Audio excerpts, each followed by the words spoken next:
Assalamualaikum warahmatullahi wabarakatuh. Halo teman-teman kece semua. Perkenalkan, aku Angel Cinta Claudia dari Prodi Pendidikan Geografi Fakultas Ilmu Sosial Universitas Negeri Padang. Nah, hari ini kita bakal bahas sebuah topik yang seru banget nih teman-teman, dan tentunya dekat dengan kehidupan kita sehari-hari, yaitu tentang dinamika penduduk. Nah, pernah nggak sih teman-teman melihat sebuah desa yang dulunya banyak kebun dan sawah, namun sekarang sudah menjadi sebuah kota yang sangat ramai? Atau teman-teman di tempat tinggal teman-teman yang dulunya itu sepi, adem, sekarang itu malah macet, kemudian ramai, dan menjadi yang kota yang padat akan penduduk. Teman-teman pernah nggak sih dengar sebuah berita bahwasannya Jepang itu kekurangan penduduk, sedangkan India justru kebanyakan penduduk ya teman-teman, bahkan banyak yang menganggur. Nah, perubahan tersebut itu bukan hanya kebetulan loh teman-teman, tapi itu ada hubungannya dengan dinamika penduduk, perubahan jumlah, persebaran, dan struktur penduduk dari waktu ke waktu.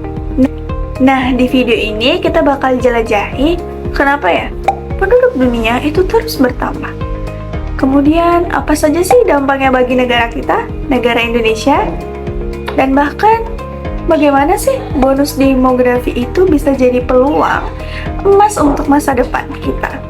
Nah, jadi teman-teman siapkan semangat belajar teman-teman sekalian, karena pembahasan kali ini tuh bakal membuka mata teman-teman sekalian tentang betapa pentingnya sih memahami siapa kita sebagai bagian dari penduduk Indonesia dan juga dunia. Nah, menurut Kamus Geografi, bahwasanya penduduk adalah seseorang atau sekelompok seseorang yang tinggal di suatu daerah selama 6 bulan atau lebih, atau bahkan kurang dari 6 bulan, tapi tujuannya adalah untuk menetap di daerah tersebut. Nah, jumlah penduduk itu sifatnya tidak statis ya teman-teman, tapi akan selalu berubah dari waktu ke waktu. Nah, itu disebabkan oleh 3 faktor: kematian, kelahiran, dan juga migrasi. Nah, perubahan jumlah, struktur, dan sebaran penduduk inilah yang disebut dengan dinamika penduduk. Nah, kemudian kita akan membahas terkait dinamika penduduk dunia. Nah, sejak Perang Dunia Kedua, penduduk di dunia itu naik pesat banget loh teman-teman. Dimana pada tahun 1950, penduduknya itu sekitar 2, miliar jiwa.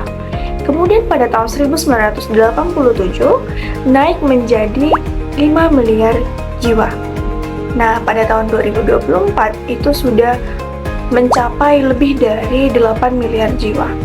Nah, pertumbuhan ini terjadi kenapa sih? Nah, jadi pertumbuhan ini terjadi karena beberapa hal utama. Yang pertama itu ada kemajuan medis. Nah, di mana banyak penyakit yang dulu mematikan kini sudah bisa diobati. Yang kedua itu adalah teknologi pertanian. Nah, tentunya dengan adanya teknologi, panen itu bakal lebih cepat ya teman-teman, dan juga tentunya hasilnya melimpah. Nah, kemudian ada stabilitas politik global, di mana ini akan membuat pembangunan itu makin lancar gitu. Nah, yang keempat itu adalah peningkatan ekonomi, di mana sekarang banyak keluarga yang sudah bisa memenuhi kebutuhan dasarnya.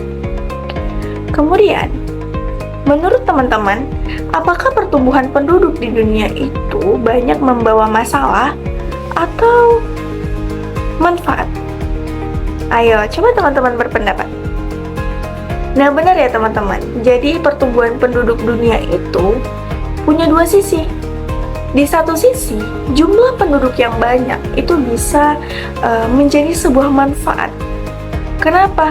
Kalau masyarakatnya berkualitas, artinya tentunya punya pendidikan yang baik, kemudian keterampilan tinggi, dan juga bisa bekerja secara produktif. Nah, negara yang banyak tenaga kerja, tentu ekonominya juga bakal bisa berkembang, dan inovasi pun juga akan meningkat. Nah, tapi di sisi lain, pertumbuhan penduduk yang terlalu cepat itu juga bisa menimbulkan sebuah masalah. Masalahnya apa nih, Kak? Nah, yang pertama, lapangan kerja yang tidak cukup, kemudian kemiskinan yang meningkat. Mungkin teman-teman bisa melihat kondisi Indonesia sekarang. Kemudian kebutuhan pangan dan tempat tinggal yang melonjak, bahkan lingkungan itu bisa rusak. Kenapa? Karena terjadinya eksploitasi secara berlebihan. Jadi, pertumbuhan penduduk itu bisa membawa sebuah manfaat ataupun masalah. Tergantung bagaimana kita sebagai sumber daya manusianya itu bisa mengolah.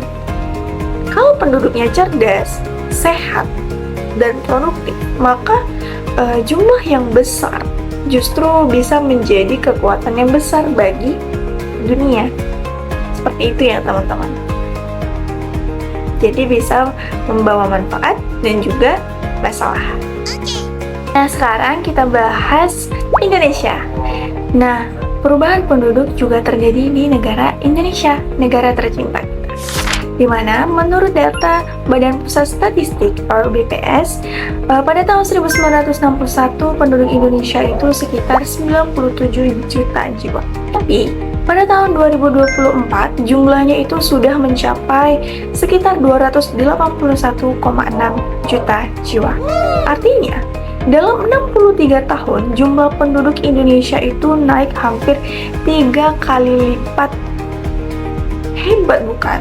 Tapi juga tantangannya besar. Nah, dengan jumlah ini, Indonesia itu menempati peringkat keempat dengan negara yang berkependudukan padat di dunia setelah India, Cina, dan Amerika Serikat. Nah, kemudian kita membahas terkait sumber data kependudukan. Nah, tentunya untuk mengetahui pertumbuhan penduduk, kita butuh data yang akurat, bukan? Nah, di mana data kependudukan itu bisa kita peroleh dari 3 sumber utama. Ada survei penduduk, ada registrasi penduduk, dan juga ada survei penduduk. Nah, yang pertama itu ada sensus penduduk, di mana sensus penduduk ini dilakukan setiap 10 tahun sekali oleh BPS. Nah, di mana sensus penduduk ini mencatat semua penduduk mulai dari kondisi sosial, ekonomi, dan demografinya. Kemudian yang kedua itu adalah registrasi penduduk, di mana registrasi penduduk itu dilakukan setiap saat terjadi sebuah peristiwa seperti kelahiran, kematian, pernikahan, ataupun perpindahan. Nah, sumber data yang ketiga itu ada survei penduduk. Nah, survei penduduk ini itu dilakukan tiap tahun atau sesuai dengan kebutuhan. Nah, ini tuh yang menjadi sebuah sampel itu adalah sebuah penduduk tertentu. Nah, dengan ketiga data ini tentu akan membantu pemerintah untuk membuat sebuah kebijakan seperti pembangunan sekolah, rumah sakit, dan juga perumahan. Kemudian kita bakal bahas masalah kependudukan di Indonesia. Nah, tadi kakak udah jelaskan ya, bahwasannya kepadatan penduduk itu bisa membawa sebuah masalah dan juga manfaat. Nah, kali ini kita bakal bahas masalahnya, di mana jumlah penduduk yang padat itu tentunya dapat membawa sebuah tantangan besar, di mana masalah utama yang dihadapi negara kita, yaitu Indonesia, yang pertama itu adalah jumlah penduduk yang sangat besar, di mana kakak tadi udah jelaskan bahwasanya pada tahun 2024 berdasarkan data BPS itu terdapat lebih dari 281 juta jiwa.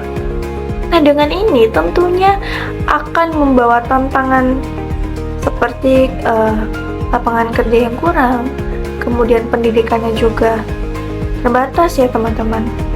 Kemudian perumahan juga harus butuh banyak, kemudian layanan kesehatannya juga. Nah, kemudian masalah yang kedua itu ada pertumbuhan penduduk yang cepat, di mana rata-rata mungkin teman-teman udah mengetahui ini ya, di Indonesia rata-rata ibu itu melahirkan lebih dari 2 anak, padahal sudah ada program KB, keluarga berencana. Kemudian yang ketiga itu adalah persebaran yang tidak merata, di mana sekitar 56% penduduk itu tuh tinggal di Pulau Jawa. Sementara luas Pulau Jawa itu hanya sekitar 7% dari luas dataran Indonesia. Kemudian masalah yang keempat itu adalah kualitas sumber daya manusia yang masih rendah. Nah, jadi dari yang kakak sampaikan tadi, kenapa sih ya? Kenapa banyak orang yang lebih memilih tinggal di Pulau Jawa daripada pulau lainnya? Coba teman-teman pikirkan, kenapa ya? Pasti teman-teman juga bertanya-tanya, kenapa banyak orang yang lebih memilih tinggal di Pulau Jawa daripada pulau lainnya? Teman-teman tahu nggak?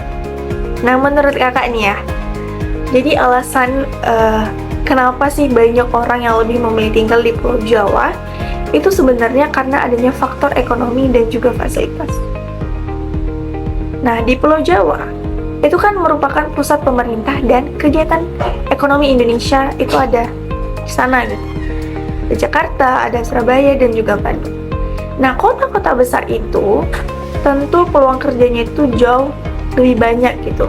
Begitu juga dengan fasilitas pendidikannya, kesehatannya, transportasinya, yang tentunya lebih lengkap dibanding dengan pulau lain gitu.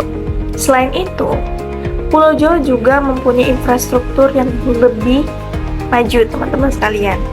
Dan jadi orang itu merasa lebih mudah gitu untuk berusaha untuk mencari penghidupan.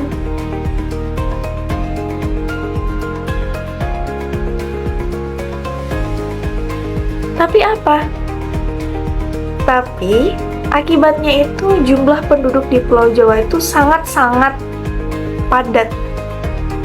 Lebih dari setengah penduduk Indonesia yang tinggal di sana gitu. Padahal luasnya itu hanya sekitar 7% dari seluruh wilayah dataran Indonesia, daratan Indonesia. Nah, inilah yang kemudian menimbulkan masalah kependudukan seperti kemacetan, polusi, kepadatan rumah, dan lain-lain. Jadi dapat kita simpulkan bahwasanya orang tuh banyak memilih tinggal di Pulau Jawa itu karena peluang ekonominya tuh besar dan fasilitasnya juga lengkap. Oke, selanjutnya tadi ada masalah, tentu ada solusi dan upaya pemerintah. Nah, sama kayak hidup kita, kan? Ada masalah yang kita hadapi nih di depan kita, tapi dari masalah tersebut tentu ada solusi yang kita lakukan gitu. Apa ya caranya biar masalah ini tuh selesai gitu? Sama ya, kayak masalah kependudukan, ada solusi dan upayanya. Jadi ada banyak cara ya, untuk mengatasi masalah kependudukan di Indonesia. Yang pertama itu adalah program keluarga berencana or PKB. Tadi yang kakak sebutkan juga, di mana ini menekankan pertumbuhan penduduk. Kemudian yang kedua itu adalah layanan kesehatan yang gratis. Nah, di mana tujuannya ini adalah untuk menurunkan angka kematian ibu dan bayi. Mungkin teman-teman bisa melihat ketika era Bapak Jokowi, BPJS itu sangat susah-susah banget ya teman-teman. Ibarat yang berobat menggunakan BPJS itu memang sangat terbelakangkan gitu. Yang didahulukan itu emang yang jalur mandiri gitu. Kemudian cara yang ketiga itu adalah program transmigrasi. Jadi di sini itu adalah untuk pemerataan penduduk di antar wilayah. Kemudian cara yang keempat itu adalah peningkatan kualitas pendidikan dan keterampilan. Nah, itu bisa lewat sekolah, kemudian pelatihan vokasi, dan juga beasiswa. Nah, teman-teman juga harus mengetahui bahwasanya saat ini itu Indonesia sedang berada dalam bonus demografi. Kok dikatakan itu, Kak? Iya, karena bonus demografi itu ketika jumlah penduduk usia produktif. Nah, usia produktif berapa? Oke. Nah, jadi usia produktif itu dari 15 sampai 64 tahun. Nah, itu lebih besar daripada usia non-produktif. Nah, kalau dikelola dengan baik ya teman-teman, pasti ini bisa menjadi peluang emas untuk menuju Indonesia Emas 2045. Atau bahkan menjadi Indonesia Cemas 2045. Tidak ya teman-teman? Nah, tapi kalau SDM-nya itu tidak berkualitas, tentu bonus ini menjadi sebuah bencana demografi, yaitu Indonesia Cemas 2045 jadinya. Oke teman-teman, Nah, di sini kakak bakal nayangin sebuah video terkait bonus demografi 2045, yaitu peluang dan tantangan. Jadi dari video tersebut mungkin teman-teman bisa menambah wawasan teman-teman dan juga membuka pikiran kayak, oh, aku harus jadi sumber daya manusia yang berkualitas agar bisa menuju Indonesia emas 2045. Oke, langsung aja kita tonton ya teman-teman. Selamat nonton. Hai, aku Reni. Di video sebelumnya, aku sudah menjelaskan tentang bonus demografi. Kali ini, aku akan memberikan 9 langkah persiapan diri menghadapi masa bonus demografi. Langkah pertama, kalian harus mengikuti program wajib belajar 12 tahun, karena ini akan menjadi dasar kalian untuk bersaing. Kalian juga bisa mendapatkan pendidikan di luar sekolah, karena sudah banyak platform edukasi berbasis online. Langkah kedua, kembangkan kemampuan informal atau soft skill kalian, misalnya dengan cara mengikuti organisasi atau kepanitiaan. Langkah ketiga, kuasailah beberapa bahasa asing. Dalam persaingan sumber daya manusia nanti, bagus jika kita dapat menguasai lebih dari satu bahasa. Langkah yang keempat, kalian bisa memilih pendidikan vokasi, karena kurikulumnya sudah disesuaikan dengan kebutuhan industri. Artinya, kalian menjadi spesialis yang dibutuhkan. Langkah kelima, ikuti pelatihan dan sertifikasi. Saat ini, Indonesia mempunyai program Teaching Factory, pembinaan kewirausahaan, dan diklat untuk meningkatkan kualitas sumber daya manusia. Langkah keenam, kalian bisa hadir dalam seminar seperti kewirausahaan ataupun leadership. Di sini, kalian bisa menemukan ide atau motivasi dari pembicara. Yang ketujuh, carilah informasi kompetisi sesuai dengan bidang yang kalian kuasai. Dengan begitu, kalian bisa mengukur kemampuan dan belajar banyak hal. Langkah ke-8, kalian bisa berpartisipasi dalam penelitian. Saat ini, pemerintah sedang fokus di bidang ilmu pengetahuan dan teknologi dengan metode triple helix. Metode triple helix merupakan kolaborasi antara akademisi, industri, dan pemerintah. Metode ini membantu peneliti dan mahasiswa dalam melakukan komersialisasi produk riset dan inovasi. Langkah yang terakhir, kalian harus membiasakan budaya hidup sehat, mulai dari pola makan, aktivitas, hingga pelestarian lingkungan. Dengan begitu, kalian akan mempunyai tenaga dan waktu lebih untuk produktif dalam melakukan kegiatan positif. Wah, ternyata banyak ya yang bisa kalian lakukan. Tentu saja kalian harus memahami dan mulai melakukannya. Lalu, apa kaitannya pemuda dengan bonus demografi ini? Akan aku jelaskan nanti ya. Sampai jumpa di video berikutnya. Oke, itulah video terkait bonus demografi. Jadi dapat kita simpulkan bahwasanya bonus demografi itu adalah kesempatan emas. Tapi generasi muda lah yang menentukan apakah peluang ini bisa membawa Indonesia itu menjadi negara maju. Jadi kakak dan teman-teman sama-sama menjadi generasi muda. Marilah kita tingkatkan pendidikan kita agar kita menjadi sumber daya manusia yang berkualitas, agar kita itu bisa membuat Indonesia ini menjadi Indonesia emas 2045. Wah, itulah tadi materi terkait dinamika penduduk. Nah, dimana kita sudah belajar ya bahwa dinamika penduduk itu bukan hanya berupa angka statistik, tapi juga cerita tentang sebuah perubahan kehidupan manusia. Dari desa yang tumbuh jadi kota, sampai tantangan bonus demografi yang menentukan masa depan bangsa kita. Ingat ya teman-teman kecil semua, setiap penduduk itu punya peran penting. Ingat, semua penduduk itu punya peran penting. Dengan memahami isu kependudukan, kita bisa menjadi sebuah generasi yang lebih bijak gitu dalam memilih tempat tinggal, berkarir, hingga ikut membangun masyarakat yang seimbang dan berkelanjutan. Jadi untuk adik-adik semuanya dan kakak tentunya, mari kita sama-sama semangat untuk belajar ya, mencapai pendidikan setinggi-tingginya agar menjadi sumber daya manusia yang berkualitas. Baik, terima kasih teman-teman sudah belajar bareng Kak Cinta. Semoga ilmunya bermanfaat. See you again.